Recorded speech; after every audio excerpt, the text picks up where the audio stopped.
Le livre sur les quais et la bibliothèque sonore romande vous proposent Ma mère, ma bataille, avec Julia Deck et Katja Schönherr, animé par Margot Dijkgraaf et enregistré le samedi 31 août 2024 au Grenier Bernois.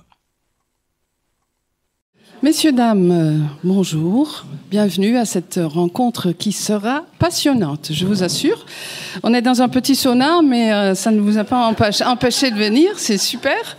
Cette rencontre avec deux écrivaines, Julia Deck et Katja Schönherr, on le fera en français, mais comme Katja comprend bien le français, mais ne le parle pas, dit-elle au moins, elle sera assistée, aidée par Camille Luchner, qui est son éditrice en fait, l'éditrice de chez Zoé, mais qui nous a fait le plaisir de servir d'interprète aujourd'hui. Donc elle n'est pas interprète professionnelle.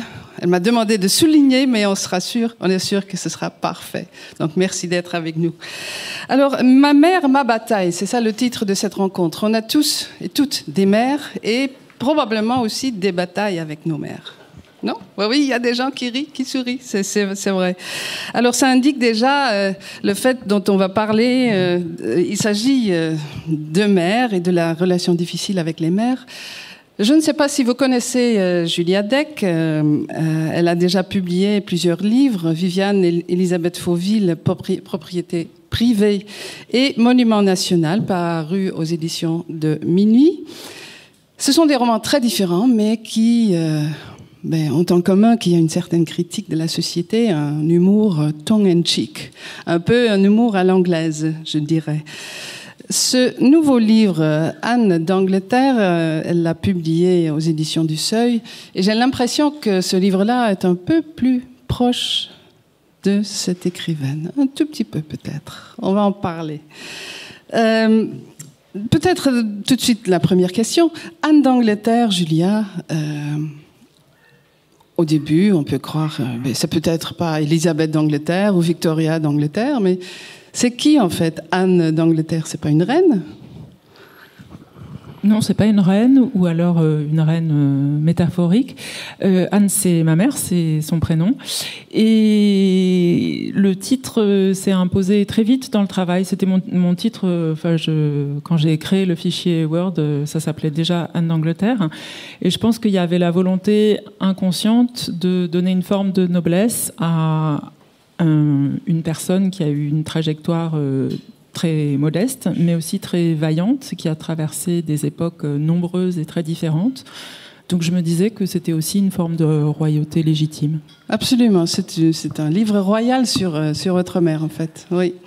Katja, le titre de votre nouveau roman chez Zoé, traduit par Barbara Fontaine, s'appelle La famille Rook. Vous aviez déjà publié un premier roman sous le titre de Martha et Arthur. Vous êtes née à Dresde, en Allemagne de l'Est. Julia est de Paris. Vous vivez à Zurich, m'a-t-on dit. Et je ne sais pas s'il y a des éléments autobiographiques dans votre livre. Je suppose que quelque part, il doit y en avoir. C'est souvent le cas. C'est quand même plus personnel qu'on ne croit, peut-être. Moi, je dirais que c'est soit une comédie tragique ou bien une tragédie comique, je ne sais pas, on rit et on pleure en même temps. Et il s'agit en fait d'une dame âgée qui chute dans les escaliers et de ce qui se passe après, notamment de l'attitude de son fils et de sa petite-fille. Donc dans votre cas, il s'agit d'un fils, surtout, Karsten, et la façon dont il se comporte vis-à-vis de sa mère. Pour Julia, c'est mère-fille. Donc voilà, c'est déjà super intéressant. Il y a aussi une petite fille, Inge, c'est la dame qui a 84 ans. Et après cette chute, il y a vraiment une crise familiale. C'est vraiment, ils s'aiment pas beaucoup, ces gens, dans votre livre, je dirais. Ou bien c'est bien caché. Inge, c'est pas une dame facile. Hein. Elle appartient à cette génération, peut-être à la génération d'Olivia dans votre livre, Julia, la grand-mère, cette génération de femmes qui s'est vraiment, qui s'est penchée en fait sur son mari, quoi. Elles ont vraiment travaillé, pas pour elles, mais pour leur mari. Elles ont Elles étaient à la maison et n'ont pas pu se développer, pas faire des études qu'elles voulaient. Son mari qui était tout le temps dans son garage, c'est pas... bon, ça arrive beaucoup plus souvent, je pense, si je pense à mon propre grand-père. Bon. Et Inge vit à Münzi, un village de l'Est de l'Allemagne, et son fils et sa petite-fille vivent à Berlin. Donc déjà, là, il y a cette différence entre l'Allemagne de l'Est et l'Allemagne de l'Ouest. Vous commencez votre livre, et j'aimerais que vous le lisiez avec Camille, par un passage qui est caractéristique, je dirais, pour une partie de votre livre, c'est-à-dire Inge se retrouve à l'hôpital.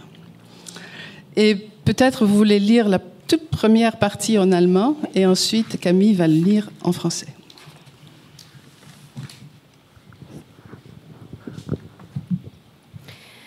Obwohl sie die Treppe in ihrem Haus seit über 80 Jahren mehrmals täglich hoch und runter steigt, obwohl sie diese Treppe in- und auswendig kennt, hat Inge Ruck dieses eine Mal während des Hinuntergehens angefangen, über die Anzahl der verbleibenden Stufen nachzudenken. Noch 6 oder noch 5, fragte sie sich, und in diesem Moment stürzte sie.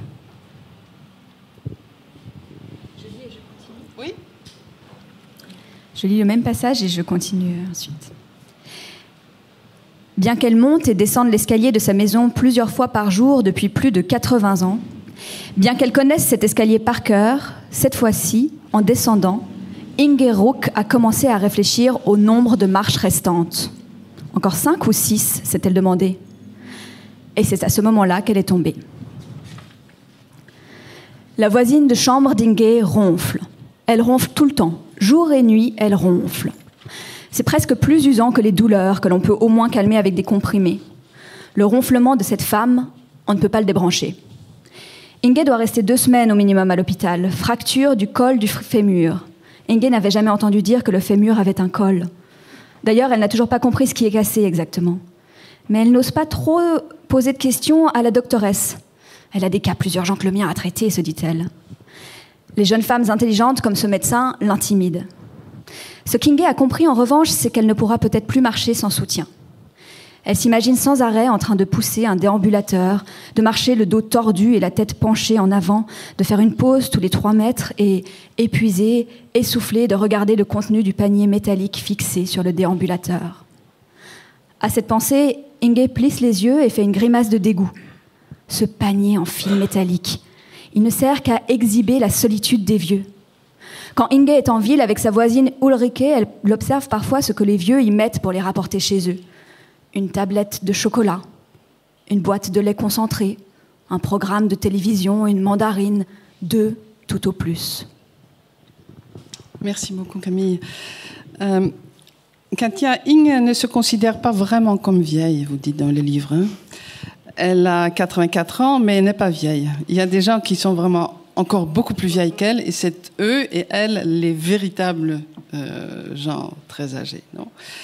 Elle se rend compte de la façon dont la société traite ces hommes et ces dames d'un certain âge. On ne leur parle plus, les jeunes n'ont pas le temps de s'en occuper, on les met derrière leur porte et basta, c'est ça. Hein ? Est-ce que c'était pour vous vraiment un élément important ? Est-ce que vous vouliez parler de cette situation des gens très âgés ? Est-ce que c'était un problème ? Parce que c'est un problème de nos jours. Ja, also das ist auch was ich bei meinen Großeltern beobachtet habe, diese Einschätzung, dass man über Gleichaltrige redet, als wären sie viel älter. Das war was mir so aufgefallen ist, weil man selber ja wahrscheinlich auch es wirklich immer vermeidet, sich als alt zu bezeichnen.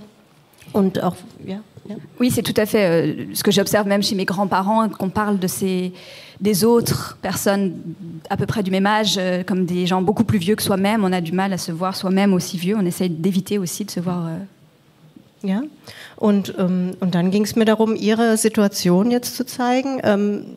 Sie ist jetzt allein. Sie möchte... Es stellt sich die Frage, ob sie noch alleine daheim leben kann und wahrscheinlich nicht. Und jetzt möchte sie, dass ihr Sohn zu ihr aufs Land zieht aus Berlin, um sich um sie zu kümmern, weil sie glaubt, das ist halt das, was die Familie für einen tun muss. Und mir ging es jetzt um diese große Frage, ich kann sie nicht beantworten, aber um diese große Frage, was schuldet man seinen Eltern? Et puis, il s'agissait de défendre, d'exposer la situation de Inge, qui vit seule, qui aimerait beaucoup rester à la maison, mais voilà, elle est dans une situation où il se pose la question de savoir si elle va pouvoir rester à la maison ou si elle va devoir être placée. Et elle est dans un EHPAD EMS. Et puis, elle aimerait bien que son fils déménage chez elle, quitte Berlin et viennent vivre chez elle pour s'occuper d'elle, parce que c'est comme ça qu'elle considère qu'il faut faire qu'on se comporte en famille. Et donc c'est aussi cette grande question de savoir, cette grande question qui a préoccupé Katja Schoenherr, de savoir qu'est-ce qu'on doit à ses parents, de quoi est-ce qu'on est redevable et qu'est-ce qu'on doit qu'est-ce qu'on leur doit. Ben effectivement, c'est de la grande discussion entre Inge et son fils Karsten. Karsten est d'ailleurs un personnage extrêmement antipathique. Oh là là, j'ai rarement lu un livre avec un personnage qui se conduit d'une façon extrêmement chiante vis-à-vis de sa mère, hein, vraiment incroyable. Il est l'infidèle fils préféré en plus. Hein, c'est le fils préféré de Inge et en plus, il n'est pas très sympa, il est divorcé, il a une fille Lisa, il travaille beaucoup, mais il ment tout le temps. Il a eu une relation lorsqu'il était plus jeune avec une voisine. Elle est tombée enceinte de lui, mais bon, ça a été vite caché. Il dit comme si c'est pas arrivé.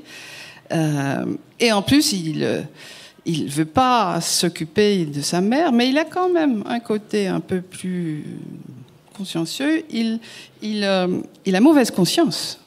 Il a très mauvaise conscience. Est-ce que vous pourriez nous dire pourquoi ? Avec ce personnage très antipathique. Ja, wer hätte denn nicht ein schlechtes Gewissen mit der Frage, wenn es den Eltern nicht gut geht? Und ich glaube, egal was er machen würde, der deutsche Titel ist ja auch alles ist noch zu wenig, also egal was er machen würde, es würde nicht reichen. Und da kommt dann eben dazu, dass Inge sowieso auch noch ein Mensch ist, der sehr viel fordert. Also er weiß, es würde sowieso nie reichen, was er für seine Mutter macht.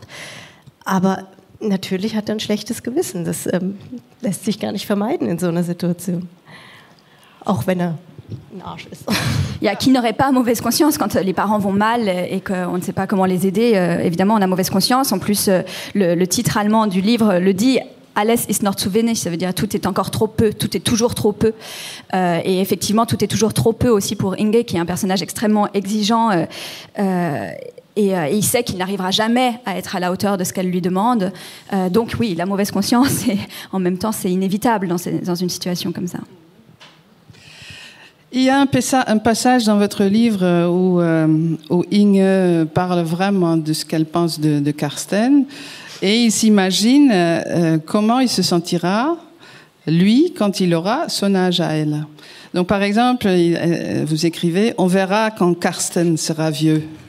Il verra bien ce que ça fera quand tout le monde le trouvera superflu, quand il ne comprendra plus les mots autour de lui, quand tout le monde sera plongé dans un appareil dernier cri au lieu de le regarder en face, quand il n'y aura plus raison de se lever le matin, aucun projet agréable, rien, que des efforts. Quand tout changement d'habitude représente un danger. Où est l'enfile-chaussette déjà ? Impossible d'ouvrir le bouchon à vide la bouteille d'eau.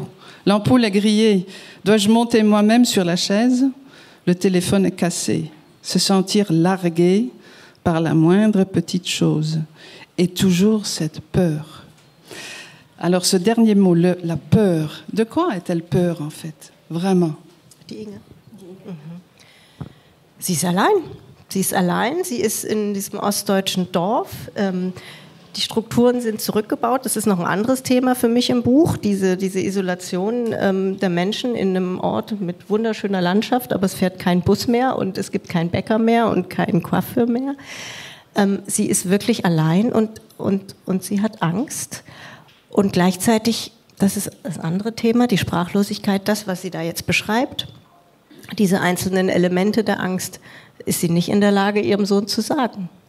Sie erwartet, dass man alles versteht, weil sie sich nicht ausdrücken kann. Sie hat es nie gelernt, über Gefühle zu reden. Elle a peur parce qu'elle est seule, elle est isolée. C'est un autre thème important du livre. Elle habite dans un petit village de l'ex-Allemagne de l'Est et l'ex-RDA. Et le paysage est magnifique, mais c'est un village quasiment déserté. Il n'y a plus de bus qui y va, il n'y a pas de boulanger, donc il n'y a pas d'infrastructure non plus qui pourrait la soutenir dans sa vie. Et puis... elle a cette solitude, mais en même temps, un autre thème, et ce qui est exprimé aussi, c'est l'impossibilité de dire les choses. Elle ne peut pas communiquer cette solitude, cette peur qu'elle a face à ce qui va lui arriver. Elle n'arrive pas à le dire à son fils et elle attendrait qu'il comprenne tout. Que ce soit, elle se dit que ça devrait être évident et qu'il devrait comprendre. Et donc il y a vraiment aussi cette incapacité à dire, avec un très joli mot en allemand, die Sprachlosigkeit, le fait de ne pas avoir de mots, de ne pas avoir de paroles. Mais en fait, cette Sprachlosigkeit, c'est pas juste Inge qui en souffre, c'est toute la famille qui... Oui, die Sprachlosigkeit der 3 Generationen, das wollte ich auch zeigen. Das ist auch was ich gesamtgesellschaftlich so beobachte, ne? Durch die gestiegene Lebenserwartung sind jetzt wirklich viele Generationen gleichzeitig. Also es gab es vor ein paar Jahren noch nicht, dass eine 15-jährige, eine 84-jährige Großmutter hat. Das ist eine Neuerung in der Geschichte. Und die Generationen mit ihren unterschiedlichen Erfahrungen, ist meine Beobachtung, haben noch keine gemeinsame Sprache gefunden, um sich zu verständigen. Und deshalb wollte ich die 3 Generationen im Buch mal nebeneinander stellen. Miteinander reden tun sie trotzdem nicht, aber sie stehen zumindest schon mal nebeneinander da drin. Oui, c'est effectivement une observation aussi, sociologique que Katia a fait, que les générations n'ont pas de mots pour communiquer, elles n'ont pas de langue commune. Et c'est dans l'histoire, en fait, c'est assez récent que ces générations se côtoient tellement qu'on ait 50 ans, 60 ans, des enfants dont on doit peut-être encore s'occuper, et en même temps des parents dont on doit s'occuper, parce qu'évidemment, on vit de plus en plus vieux. Et donc, elle a l'impression que ces différentes générations qui maintenant, aujourd'hui, sont confrontées l'une à l'autre et doivent vivre ensemble, n'ont pas trouvé encore comment vivre ensemble. Et c'est pour ça que c'était important pour elle de les représenter toutes les 3 dans son livre, pour qu'au moins elles soient dans son livre, mais même si elles ne vivent pas ensemble, elles vivent les unes à côté des autres dans son livre. Julia, comme on a vu, Katia commence son livre avec la grand-mère Inge, qui se retrouve à l'hôpital après cette chute. Vous commencez votre livre d'une façon complètement différente. Inge a peur, comme on vient d'écouter, et les raisons aussi pour lesquelles elle a peur. Mais dans votre livre, c'est pas votre personnage principal, si je peux dire. C'est pas la mère qui a peur. C'est l'autre perspective que vous prenez. C'est la fille qui en fait a peur. Sur la première page. Est-ce que vous pourriez lire le début de votre livre? De l'autre perspective, alors, de la fille. On y pense ou on n'y pense pas. J'y pense depuis 30 ans. Je tente de m'y préparer. J'essaie de me le représenter, d'imaginer les circonstances par quoi s'incarnera l'inévitable, comme si l'envisager sous tous les angles permettait d'améliorer le pire ou simplement d'y survivre. 30 ans de crainte épicée d'espoir trouble, parce qu'on se fatigue même de la peur. On voudrait lancer la bille dans la roulette pour voir sur quelle case elle tombe, sur quel numéro elle s'arrête, sur quoi ça va finir. On se dit que ce moment arrive, qu'il advienne ici et maintenant. Je veux savoir ce qui se produit après, si comme prévu je m'effondre ou si tant bien que mal je survis, légèrement désaxé ou au contraire pacifié par l'épreuve, alors qu'avant la vie allait de soi, elle était une donnée indubitable pour soi-même et pour son cercle de vivants. Merci. Le problème, disons, le thème que décrit Katia avec les 3 générations qui ne communiquent pas, ce n'est pas en fait vraiment le cas dans votre livre. C'est complètement autre chose. Parce que la mère dans votre livre, Anne, elle a une vie, elle a beaucoup travaillé dans sa vie, elle a une fille qu'elle voit régulièrement, mais pourtant il y a quelque chose qui est non dit entre elles aussi. Est-ce que vous pourriez en parler ? Alors, je peux en parler. J'ai un peu du mal à en parler à la 3e personne, puisque le personnage principal du livre, c'est ma mère, et le personnage secondaire du livre, c'est moi. Mais j'ai pas voulu poser la question parce que moi, on m'a toujours dit, faut dire la narratrice, sauf si l'autrice dit c'est moi. Bah alors voilà, c'est fait. Je peux dire. L'autrice a fait son coming out dans la première minute de l'intervention. Je pense que j'avais le projet assez ancien de travailler, de faire un livre autour de ma mère, avec qui j'ai eu une relation longue et parfois difficile. Ça faisait beaucoup écho ce que vous disiez sur la mauvaise conscience, la culpabilité qu'on peut éprouver envers les générations antérieures. Moi, j'ai le sentiment que la culpabilité, elle est d'autant plus grande que la relation a été difficile, ou en tout cas qu'on a eu du mal à se parler, on a mis du temps à se parler et que parfois il a fallu en passer par beaucoup de détours. Et ce livre-ci, qui est pour moi très différent, parce que jusqu'à maintenant, comme vous l'avez dit Margot, je n'ai fait que des romans, il s'est imposé parce qu'il y a 2 ans, ma mère a fait un accident cérébral très très grave. Et je me suis confrontée à cet événement à la fois courant et terrible, qui est que le pronostic médical, c'était la mort, hein, et ça n'est pas ce qui s'est produit. Ma mère a survécu et plutôt pas mal par rapport à ce qui était annoncé, mais n'est plus la personne qu'elle était avant. Donc, je me suis retrouvée dans cette situation très particulière que beaucoup de gens connaissent, qui est de devoir faire le deuil d'une personne qui est encore là. Donc, le deuil de la personne qu'elle était avant. Et ça s'est imposé à moi comme un sujet littéraire parce que je me suis dit, de toute façon, là, je peux pas m'embarquer dans une fiction. Il y a une réalité très très brutale que je dois embrasser à ma façon, c'est-à-dire par l'écriture. Je me suis posé la question de faire un roman, c'est-à-dire de transposer toute cette expérience que j'ai vécue avec des personnages qui auraient une vie ressemblant à la mienne. Là, tu réponds à mes 10 questions à venir, hein, quand même. Julia, on va trouver. Vas-y. J'ai presque fini. Vas-y. Tu m'as mis sur la voie. Je finis très vite. Je me suis posé la question d'en faire un roman et je me suis dit que finalement, cette situation imposait d'utiliser la réalité, mais de nous traiter, elle et moi, comme des personnages. Donc, j'ai essayé de faire comme j'avais fait avec mes précédents livres, et donc de mettre une forme de distance avec cette expérience qui est tragique, catastrophique, où on peut faire des choses, mais on peut pas faire tout ce qu'on aimerait faire. Et donc, la forme romanesque me permettait de mettre une distance avec ce sujet qui... Je vais m'arrêter là, pour le moment. Vas-y, c'était juste. Non, mais ce sujet qui a fait très fortement écho avec le livre de Katia, parce que Katia a utilisé une forme romanesque pour un sujet qui est extrêmement proche. Oui, je voudrais revenir sur ce sujet, évidemment, sur pourquoi tu as fait un roman, même s'il y a un roman sur la page 1, c'est toujours le truc qu'on fait en tant qu'éditeur et éditrice, je suppose, Camille. Hein. Les romans se vendent beaucoup mieux que... Pareil. Oui, pareil. Mais je voudrais revenir à cette génération, si tu permets. On va revenir là-dessus, récits, romans, autobiographie, etc. Je voudrais revenir à ce que tu disais sur cette génération et le fait que tu voulais faire un portrait de ta mère. Parce que ta mère ne vient pas de rien, elle vient d'Angleterre. Elle a une mère, elle a une grand-mère, qui ont, elles aussi, des situations assez précises. Il y a une femme, Olivia, dans ton livre, dont tu parles aussi, c'est la mère de Anne. Et d'une certaine manière, en lisant le livre, j'avais l'impression que tu as découvert ta propre lignée familiale en l'écrivant. Est-ce que c'est vrai ou est-ce que tu savais tout ça, déjà ? Est-ce que c'était pour toi aussi une véritable enquête familiale ?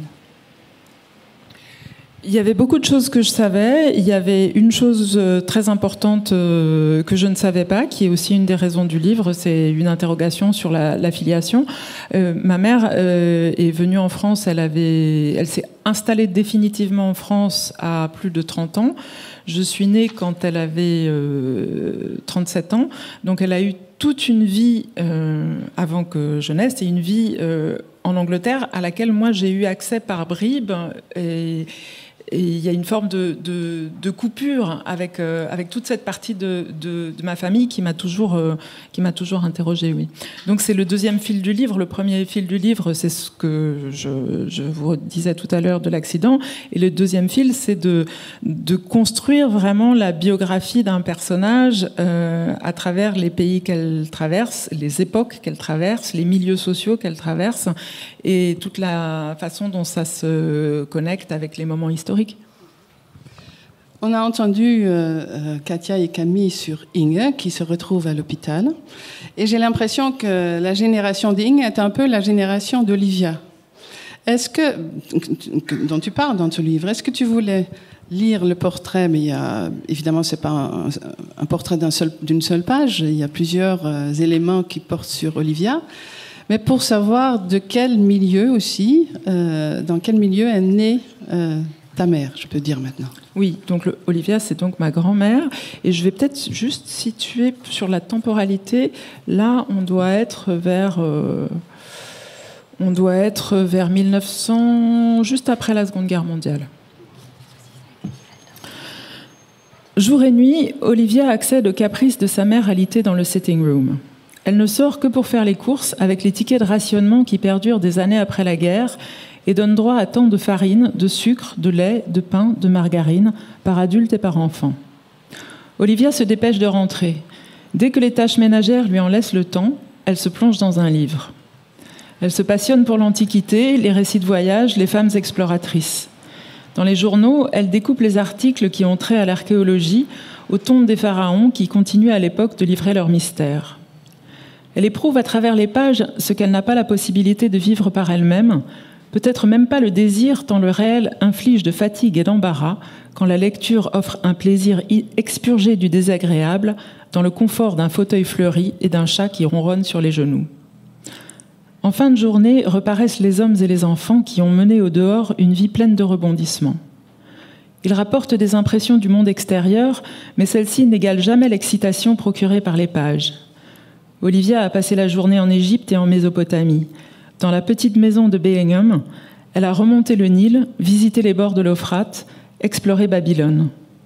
À plusieurs reprises, elle s'est levée pour préparer du thé, prendre un scone dans la boîte à gâteaux, le tartiner de gelée de fraises. Elle en a oublié le repas. Et quand surgit la famille, elle lève un regard hébété au-dessus des pages. Elle n'en revient pas que ces silhouettes familières et pourtant lointaines, à peine émergées de la brume du souvenir, d'un claquement de porte, aient le pouvoir d'anéantir l'Égypte et la Mésopotamie. Merci Julia. Voilà le portrait d'une femme qui aime lire, qui adore lire, qui est passionnée par le savoir, qui aurait voulu faire des études comme Inge en fait. Je ne sais pas, Inge n'est pas vraiment ne lit pas beaucoup, mais elle aurait voulu vivre une autre vie sans ce mari dans le garage, non? C'est ça le problème de cette génération de femmes, je pense. Pourtant, Anne, ta mère, donc la fille d'Olivia, elle a eu une opportunité. Elle s'est libérée d'une certaine manière de ce milieu-là, non? Oui, c'est une lignée de femmes qui étaient en fait dans un milieu ouvrier du nord de l'Angleterre, des intellectuels autodidactes. C'est-à-dire que tout d'un coup naît un enfant qui est une enfant qui est très douée à l'école, qui apprend à lire facilement et qui se passionne pour la lecture et toutes sortes de sujets. Simplement, donc Olivia, son père lui a interdit de faire des études, tout simplement parce que c'était pas convenable qu'une femme même d'un milieu ouvrier, travaille. C'est les maris qui devaient travailler. Donc elle a été empêchée elle voulait devenir institutrice. Cette vocation a été contrariée. Elle a tout fait pour que ses filles, donc la génération de ma mère et de ma tante, fassent des études. Ma mère était aussi une excellente élève et elle a bénéficié, après la guerre, de tout un programme qui permettait à des enfants très modestes de faire des études grâce à des bourses. Et donc elle a été la première de sa famille à aller à l'université et surtout à quitter la région natale, c'est-à-dire vraiment à rompre avec le milieu d'origine. Pour Inge, c'est pas Karsten, probablement, la relation que décrit Julia entre Olivia et Anne, entre la grand-mère et la mère de Julia. Dans votre livre, c'est plutôt Lisa qui est la nouvelle génération, cette jeune femme qui critique tout le monde, son voisin, son père, qui a un dépit d'amour, là, elle a été quittée par son mari. Que représente Lisa dans votre livre? C'est la jeune génération pour le climat, pour l'action, etc. Die Generation Snowflake. Die Snowflakes, also die Generation oder die Schneeflocke, sagt man, die sehr empfindlich ist, und das ist ein großer Unterschied auch zur Großmutter, ne, die damit aufgewachsen ist in der Nachkriegszeit, muss funktionieren, mach jetzt und deine Gefühle sind egal, und Lisa ist eben eine, die alles anspricht. Sie isst natürlich auch kein Fleisch, was die Oma, also muss man vielleicht noch sagen, die Inge, der Carsten und die Lisa verbringen dann 3 Wochen zusammen in dem ostdeutschen Dorf im Sommer, um der Inge zu helfen. Und da prallen natürlich die 3 Generationen aufeinander. Und das ist dann schon fast witzig, wie die Inge immer wieder versucht, der Lisa noch Fleisch unterzujubeln, die aber kein Fleisch essen will. Aber es gibt einfach so ständige Streitthemen. Aber vielleicht noch hinten dran. Und dazu will ich aber schon auch zeigen, dass die Inge ihrer Enkelin gegenüber eine Sanftheit hat, die sie gegenüber dem Carsten nicht hat. Das ist schon doch eine sehr besondere und zärtlichere Beziehung zwischen Großmutter und Enkelin. Oui, Lisa, c'est la génération Blanche-Neige, c'est la version qui n'a pas de taches, où il ne faut pas qu'il y ait des taches, quoi. Il faut que tout soit blanc comme neige. Et elle est en contraste, évidemment, avec sa grand-mère qui a vécu l'après-guerre, la guerre et l'après-guerre, et qui a été élevée dans une idée de il faut que tu fonctionnes, n'exprime pas tes sentiments, sois toujours efficace, ne parle pas de ce qui te déplaît, alors que Lisa, elle va parler de tout ce qui lui déplaît. Évidemment, elle ne mange pas de viande, c'est encore un des grands thèmes pendant ces 3 semaines pendant lesquelles les 3 générations vont être obligées de vivre ensemble dans la maison de Munzig, ce village de XRDA. C'est vraiment le choc des générations, et c'est raconté aussi avec beaucoup d'humour, et évidemment ça devient très drôle à quel point la grand-mère insiste pour essayer quand même de lui faire manger de la viande, parce que c'est pas possible de pas manger de viande, et puis d'autres choses comme ça, des petits conflits. Mais ce qu'il faut aussi souligner, ce que Katia voulait montrer, c'est qu'il y a aussi une douceur qui existe entre la grand-mère, ou de la grand-mère pour sa petite fille, qui n'existe pas avec Karsten. Elle a quand même plus d'indulgence, plus de tendresse envers sa petite fille qu'envers son fils, à qui elle ne pardonne rien. En fait, la grand-mère Inge et Lisa se ressemblent d'une certaine manière, je trouve. Stur sind sie beide, ja. Stur, ja. Elles sont toutes les 2 très têtues, oui. Vous avez proposé de lire un 2e extrait, une conversation entre Lisa et Inge, où la grand-mère vraiment a plein de confiance en sa petite fille pour l'aider à éviter d'être envoyée dans la maison de retraite. Inge pousse un soupir. Lisa tourne un peu plus la tête. Elle sent la laque dans les cheveux d'Inge et le liquide vaisselle sur ses mains. Elle voit que sa grand-mère voudrait dire quelque chose. Inge pousse un nouveau soupir. Puis, elle parle. « Ton père veut me mettre dans une maison de retraite. Tu dois me promettre que tu ne vas pas le laisser faire, Lisa. » « Ne t'inquiète pas pour ça maintenant, dit Lisa. Tu pourras sûrement bientôt te débrouiller toute seule. Tu es lente, mais tu peux marcher. » Qui sait pendant combien de temps? Pour Margit aussi, ça a commencé par une chute. Elle est tombée et depuis, elle est clouée au lit et ne peut plus rien faire. Avant, déjà, elle était bonne à rien, mais maintenant, il faut même la faire manger. Margit, la mère d'Ulrike. Ah bon, oui, dit Lisa. Je ne peux pas te le promettre, mamie. Si, Lisa, il faut que tu me le promettes. Tu es la seule que Karsten écoute de temps en temps. Pourquoi ce serait si terrible, la maison de retraite? Inge en reste pantoise. Comment peut-on poser une pareille question? J'ai envie d'être chez moi, j'ai toujours vécu ici. On vieillit dans les maisons de retraite.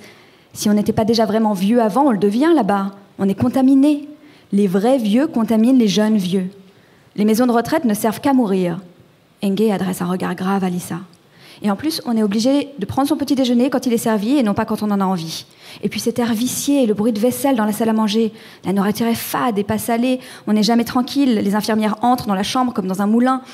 Et quand il y aura la prochaine pandémie, on sera enfermé et on n'aura plus le droit de ne rien faire. Tu pourras seulement me faire signe de la rue, Lisa. Inge prend une grande inspiration avant de continuer. Margit a passé 3 semaines dans une maison de retraite, puis Ulrike l'a reprise chez elle parce qu'elle ne pouvait plus voir ça. En fait, la question de Lisa était rhétorique. Elle ne comprend que trop bien la version de sa grand-mère. Elle-même ne voudrait pas aller dans une institution. Elle trouverait horrible d'être continuellement entourée de gens qu'elle n'a pas choisis, jour et nuit, c'est-à-dire encore plus souvent qu'au lycée. Elle partage aussi la version de sa grand-mère pour le fond sonore et olfactif des salles à manger. Si papa faisait ça, essaie Lisa pour apaiser sa grand-mère, ce serait uniquement en cas de nécessité absolue, s'il n'y avait pas d'autre solution. Il y aurait une solution s'il le voulait. Ah, mamie, ne reparlons pas de ça, tu ne peux pas sérieusement exiger qu'il s'installe ici. Et pourquoi pas? Parce qu'il a sa vie. C'est à l'école que vous apprenez des bêtises à Berlin? Sa vie. Mieux vaut être sourde que d'entendre ça. Inge secoue la tête. Elle parle à voix basse, mais son irritation est perceptible. Si autrefois on avait pensé comme vous aujourd'hui, je me suis occupée de ma mère, je me suis même occupée des parents de Richard, jusqu'à leur mort. Ça se fait? Pourquoi on a une famille sinon? Merci Camille. Julia, dans ton livre, ce problème-là ne se pose pas du tout, d'une certaine manière. Julia aime, je vais quand même dire Julia, aime sa mère. On suit Julia dans toutes ses phases sentimentales possibles. Désespoir, fureur, autocritique, curiosité, culpabilité, etc. Et ton livre est d'une certaine manière aussi, je dirais un peu rapidement, un manuel pour comment trouver son chemin dans la bureaucratie de la santé. On apprend beaucoup. Si vous prévoyez quelque part que vous avez ce chemin à faire, vous apprendrez beaucoup.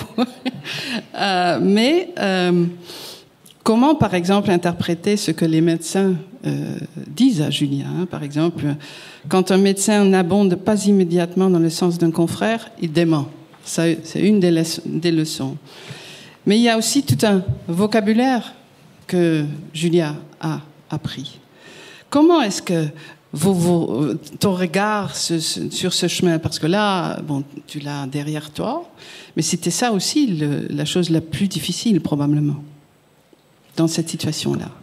Ce qui est très difficile, c'est que quand le pronostic médical n'est pas bon, et faut savoir que le pronostic médical, maintenant, il se fonde très largement sur la statistique. Donc il y a les gens qui correspondent aux statistiques et il y a les gens qui ne correspondent pas aux statistiques.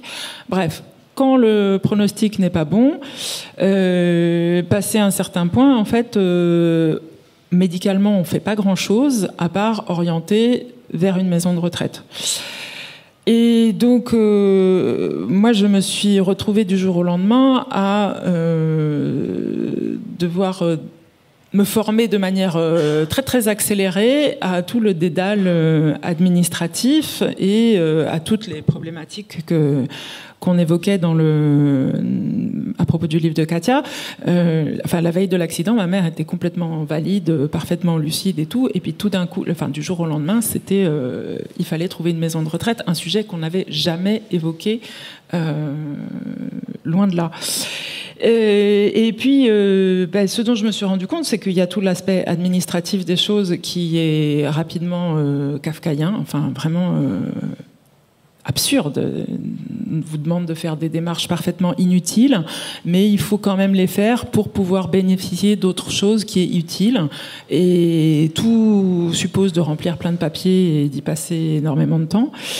Donc ça, c'était une chose, l'aspect bureaucratique. Et puis après, il y a l'aspect de la maison de retraite, où là, je me suis rendu compte que c'était un marché immobilier. C'est-à-dire que tout d'un coup, j'étais une cliente potentielle pour toutes sortes d'établissements qui étaient très désireux d'accueillir ma mère, moyennant un loyer mensuel extrêmement élevé. Et j'avais l'impression d'être assaillie d'agents immobiliers, tout comme quand moi j'ai dû trouver un appartement. C'était finalement, je pense que l'absurdité de la situation m'a aidé en fait, parce que tout d'un coup il y avait un effet de décalage entre l'aspect affectif de ce qui se jouait à l'hôpital avec ma mère et puis cet aspect bureaucratique et immobilier complètement délirant. Ça m'a permis de mettre de la distance, d'autant plus que j'avais fait des livres précédemment qui traitaient du logement, de l'habitat, du parcours du combattant pour trouver un logement dans certaines villes surpeuplées. Et finalement, je me suis raccrochée à ça avec, un certain penchant, une certaine propension à l'ironie que j'avais développée dans mes précédents livres. Donc, ça me permettait de voir la réalité avec un filtre romanesque et finalement d'avancer aussi grâce à ça. Je voudrais maintenant, et ce sera ma dernière question, après ce sera à vous, je vais laisser 10 minutes pour vos questions. On m'a dit que vous en avez beaucoup, donc réfléchissez déjà. Dans ton livre, Julia, tu écris que le roman est l'instrument de la connaissance. Il dit l'au-delà de celui qui parle, de ce qu'il sait ou croit savoir. Au croisement du réel et de la fiction se tient la vérité. Donc là, effectivement, tu l'as déjà dit, et je vais poser la même question à vous, Katia. Dans ce livre-là, pour la première fois, je pense que tu es ouvertement dans le livre. C'est plutôt autobiographique. Julia, c'est toi. Pourtant, on dit souvent, le roman ment la réalité, la vérité. Et pourtant, tu as mis roman, ou l'éditrice a mis roman sur la couverture. Mais qu'est-ce que c'est en fait ? Où se trouve vraiment la vérité ?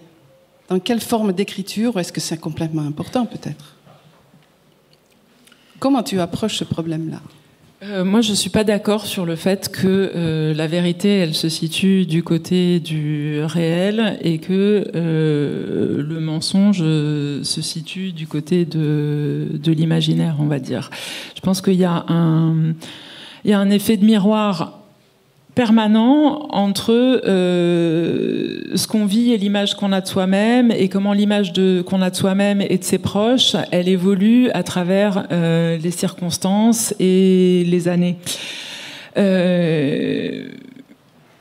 Moi, je me suis trouvée, de manière plus concrète, je me suis retrouvée confrontée à des médecins qui m'annonçaient que la vérité, c'était ça. La vérité, c'était que le pronostic était catastrophique et ça allait se passer comme il disait.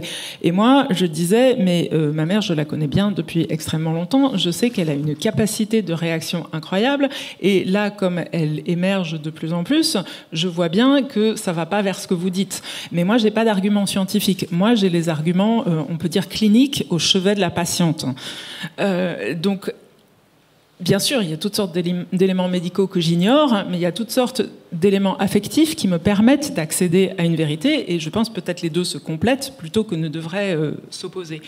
C'est vraiment, ce livre m'a permis de travailler ces questions aussi, parce que je me suis rendu compte que je disais tout à l'heure qu'avec ma mère, on avait une relation compliquée. Ce qui nous a vraiment permis de nous comprendre et ce qui nous a rassemblés, c'est le goût de la littérature et particulièrement le goût du roman.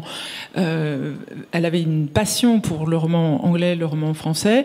Elle m'a raconté des romans, des classiques de la littérature, comme on raconte des contes de fées aux enfants. Et c'est vraiment par cet intermédiaire de la fiction qu'on s'est rapprochés. Donc, pour moi, c'est évident qu'il n'y a pas de frontière étanche entre l'un et l'autre. Et c'est pas quelque chose de théorique. Ce que je dis, c'est vraiment constant. Notre rapport à la fiction, il nous aide à avancer dans la réalité.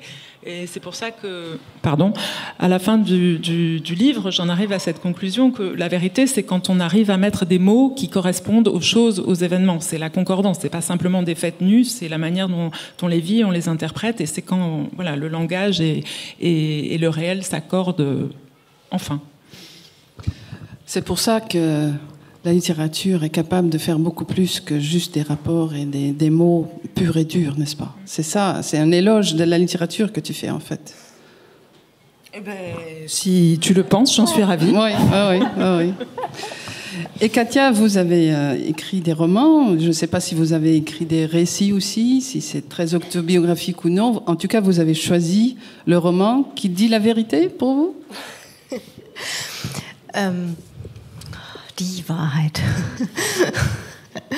Ich glaube, so eine Stärke vom Roman ist, dass er einfach Wahrheiten, die im Alltag sind, durch diese Verdichtung so herausarbeiten kann. Also wir sind im Alltag mit so vielen Sachen beschäftigt und im Roman, also die Verdichtung ist es, glaube ich, dass der Roman manchmal wahrer ist als die Wahrheit selber, weil man etwas so hervorheben kann, was im Alltag zwischen den ganzen anderen Sachen untergeht.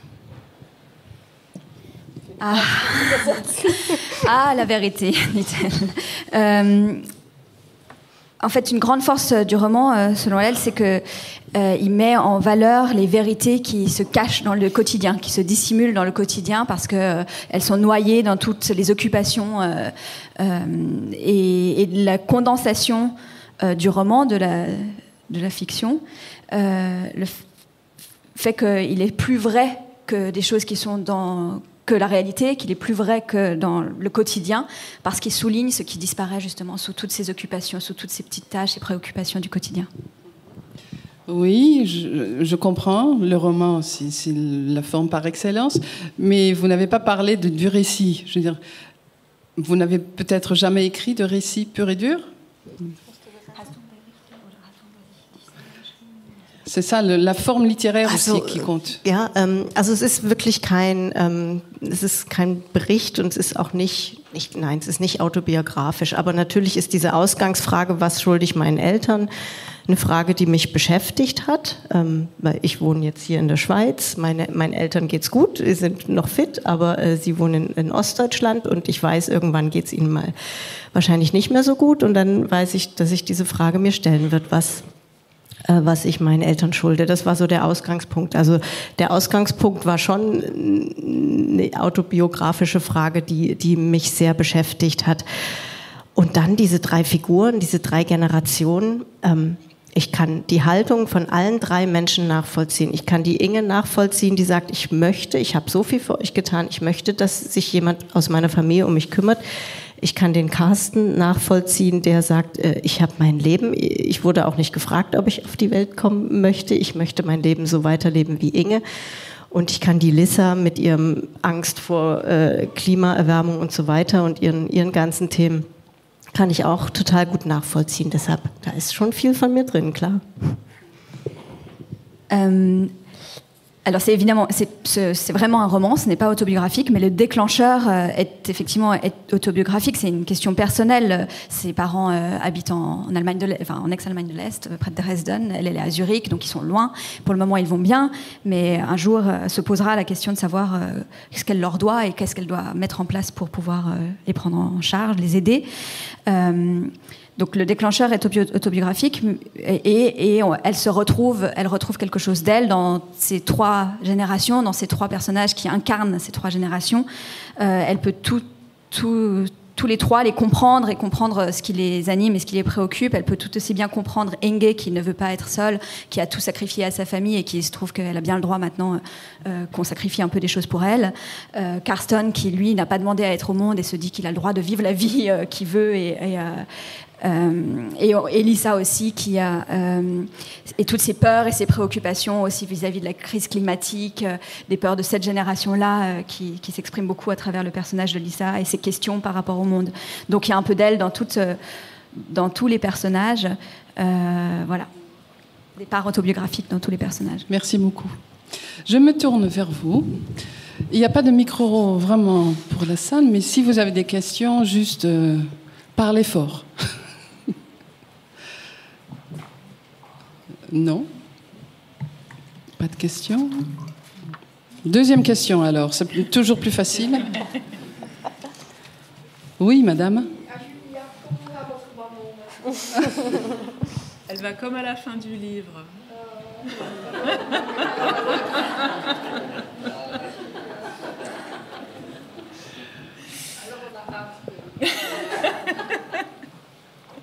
Non, mais c'est la vérité.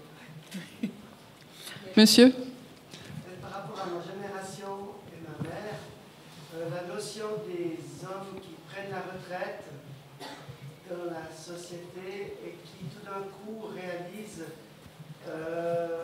que foyer et change aussi le regard du service que la femme doit. Pour moi, ça m'a paru ça m'a beaucoup pacifié comme mon père, à la retraite, a pu changer de mentalité sur la notion d'une femme au foyer servante. Heureusement, je dirais. Ça veut dire que ma génération, moi, je suis portée par ce changement, au-delà de mon temps de retraite. Vous avez une question aussi à une des deux autrices? Ou c'est juste une remarque comme ça? Il y a quelqu'un qui veut réagir? Dans le générationnel, s'il n'y a pas des phénomènes de changement quand même. Des phénomènes de changement, effectivement, avec l'âge. Oui, c'est vrai. L'apprentissage des autres générations aussi, si je comprends bien. Mais moi, je trouve que ça a à voir avec cette question de la fiction et de la réalité dont on parlait tout à l'heure. Pendant des générations et des générations, les hommes, certains hommes, beaucoup, ont vécu dans l'idée absolument fictionnelle que le destin de la femme était d'avoir des enfants et de s'occuper de son foyer et de son mari. Et peut-être il y a des femmes dont c'est le désir légitime, mais c'est aussi largement fictionnel. Donc peut-être que au fil du passage du temps, on arrive à se rapprocher de choses peut-être un peu plus fondées. Oui, d'abord madame et ensuite vous, d'accord? Alors ma question est pour madame Schönherr. Pourquoi est-ce que vous avez... Alors toutes les deux autrices ont décidé de parler des mères. Alors de mon expérience, c'est mon père qui me rend coupable, ou qui essaie de me rendre coupable. Donc c'est plutôt mon père, ma bataille. Et vous avez, madame Schönherr, vous avez décidé de parler d'un fils et pas d'une fille. Et est-ce que dans votre livre, est-ce que vous dites à un moment où vous posez cette question, est-ce qu'un fils agit différemment qu'une fille? Hat ein Sohn, Ja, hat ein Sohn oder würde man als Tochter anders handeln als ein Sohn? Warum ist so und eine Mutter?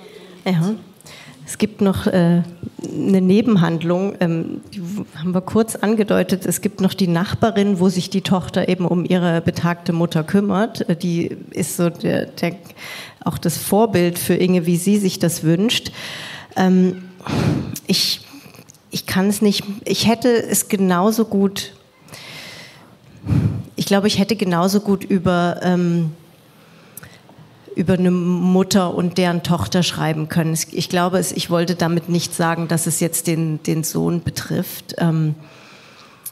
Aber wahrscheinlich, vielleicht unterbewusst, konnte ich dann, wenn es in der Person eines Mannes, konnte ich vielleicht dieses Abgrenzen noch stärker machen, was er macht. Auch mit diesem, er lügt immer und sagt, er wäre geschäftlich in Brüssel, obwohl er gar nicht in Brüssel ist. Um sich wieder vor irgendwelchen Aufträgen von Inge zu drücken und sie nicht besuchen zu müssen. Es war keine bewusste Entscheidung, aber es kann schon sein, dass ich so eine gewisse Härte und Kälte ihm nur geben konnte, indem ich ihm zum Mann mache, aber unterbewusst, wenn dann unterbewusst. Alors il y a dans le roman effectivement une trame secondaire qui a été, dans le dernier passage que j'ai lu, on en parle brièvement, c'est Ulrike, la voisine, qui s'occupe de sa mère et qui pour Inge est vraiment le modèle de ce qu'elle aimerait avoir, parce que Ulrike est complètement dédiée à sa mère et s'occupe d'elle à la maison alors qu'elle est... Enfin, c'est vraiment une proche aidante très très impliquée. Et ensuite, Katia se dit qu'elle aurait pu certainement faire elle pense qu'elle aurait pu faire la même histoire avec une fille qui se poserait ces questions de ce qu'elle doit à sa mère, à ses parents. Mais peut-être qu'inconsciemment, au fond, il y avait... dans le fait d'incarner un fils, la possibilité de mettre un peu plus, de durcir un peu plus cette distance qu'il a envers sa mère et cette possibilité qu'il a de se défiler, parce qu'il est sans cesse en train de dire, surtout au début du roman, il se défile sans arrêt en disant qu'il doit aller à Bruxelles, alors que c'est pas du tout vrai, mais pour être absent vraiment au sens très propre du terme. Ou pas propre justement, et voilà, que peut-être qu'inconsciemment il y a cette dureté et cette froideur qu'elle pouvait donner en attribut au fils. Je ne sais pas si c'est parce que c'est un homme ou c'est parce que toi tu es une fille, Aber das wäre meine Frage an dich, ob du dich als Tochter dann nicht diese Kälte wünschen oder ja. Mais voilà, ce serait inconscient en tout cas. Merci. Monsieur, la toute dernière question. Une question sur Julia plutôt, et puis peut-être aussi Katia. Disons, est-ce que c'est pas difficile d'écrire un livre quand il y a une affaire aussi affective? Est-ce qu'il ne faut pas laisser un peu de temps au temps, parce que c'est pas évident disons, il peut y avoir aussi une colère qui est rentrée vis-à-vis de la société, il peut y avoir énormément de choses. Donc est-ce que quand vous avez écrit le roman, est-ce qu'il y a laissé, enfin le roman, oui. Parce que c'est un roman, est-ce que cette histoire, est-ce qu'il ne faut pas laisser un peu de temps, parce que sinon vous risquez de partir. Donc la question est, pour ceux et celles qui ne l'ont pas entendu, est-ce qu'il ne faudrait pas plutôt laisser un peu de temps avant d'écrire Je pense que c'est une très très bonne question et je l'avais à l'esprit en permanence pendant le temps de l'écriture. J'ai voulu le faire pas en simultané des événements, mais un petit peu en décalé, parce que je pense que ça retranscrit aussi mon état mental. C'est aussi un aspect documentaire de voir comment la pensée se transforme sous le coup de certains événements. Ce à quoi je me suis raccrochée, c'est les livres de fiction que j'ai fait avant, et le garde-fou que j'avais, c'est que j'ai effectivement fait un manuscrit très gros où il y avait beaucoup de colère, beaucoup de culpabilité, beaucoup de choses que j'avais besoin d'écrire, mais que j'avais besoin d'écrire pour moi, pas pour le lecteur. Et j'ai repris cette version-là et j'ai coupé presque de moitié. Et j'ai coupé en me disant il faut que ça ressemble à mes autres livres, même si c'est vrai. Mais oui, c'est important, bien sûr, parce que j'ai essayé de faire un livre. C'est pas un livre pour moi, c'est un livre pour un lecteur qui s'identifie ou non, mais c'est un livre. Merci beaucoup, Katia Schoenherr. Donc, La famille Rook, publiée aux éditions Zoé, et Julia Deck, Anne d'Angleterre, publiée aux éditions Le Seuil. Grand merci à Camille aussi. Et merci d'avoir été avec nous. Les autrices vont dédicacer leurs livres aux tantes juste derrière ce bâtiment. Et merci et à bientôt.